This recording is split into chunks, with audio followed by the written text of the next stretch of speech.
Okay, here is the Stalker Sport baseball radar gun. This is the premium package that they sold, and it is cordless. It takes a, oops, sorry.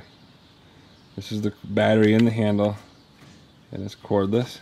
But this one's interesting because this has a lot of very expensive accessories that were added to it, such as this is the communications port handle, and what that does is that connects to this long 3-prong cable, and it goes into this guy right here. This is the display board. This is the digital or the analog display board that shows the miles per hour, and it connects into here, into this top one right here. It's the 3-prong, and this box itself for the 110 voltage powers the gun itself, and then it has another a 4-prong communication or a port to go out to. I'm assuming scoreboards or whatever it may be that it does.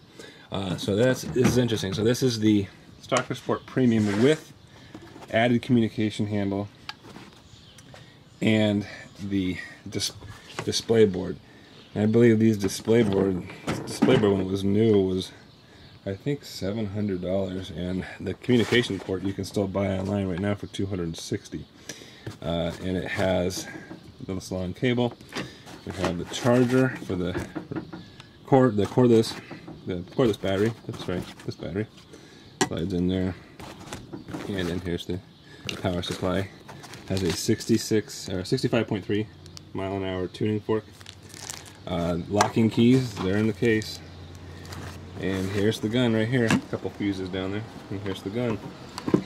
And what I'll do is I'll go ahead and show you how everything is tuning up fine. And then there's also a video of me throwing a ball at it. And here it is. Here's the setup. This is the Stalker Sports Premium baseball radar gun and this is just a simple setup in my backyard just to show that everything's working.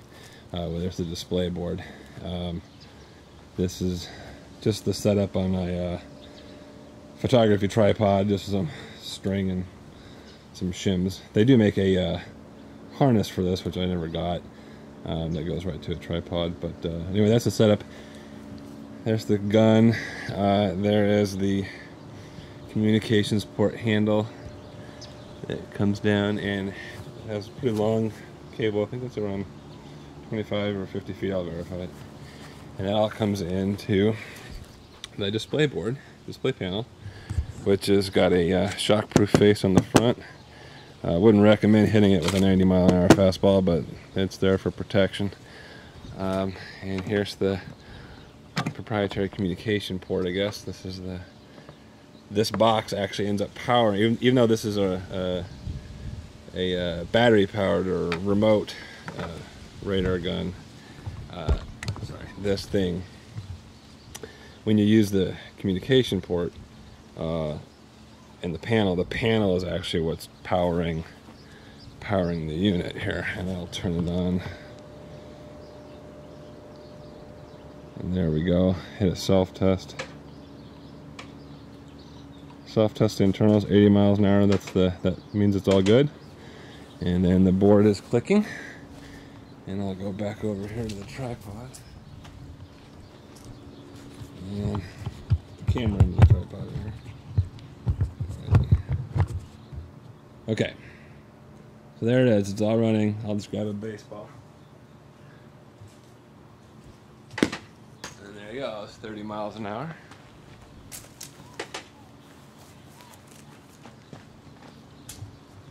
Let me see if I throw a little faster. I'm a little tight setup, so I don't want to hit anything, but let me throw a little faster. There you go, 35. And that's how it works.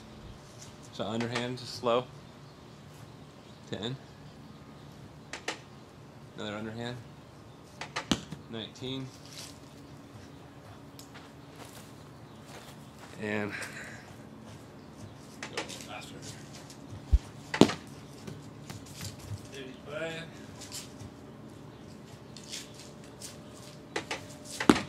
58. And 30. So that's it. That's how it works. And I can show the verify that it is working right by the tuning fork. This is a 65.3 mile an hour tuning fork. The display panel is going on right now because I have it on XMIT mode, so anytime there's wind or it's reading at about 25 times a second. So if it picks up on a blade of grass blowing or something, it's picking it up. You can turn that setting off. But there's a tuning fork, 65 mile an hour, 65.3. So I'll go ahead and do this.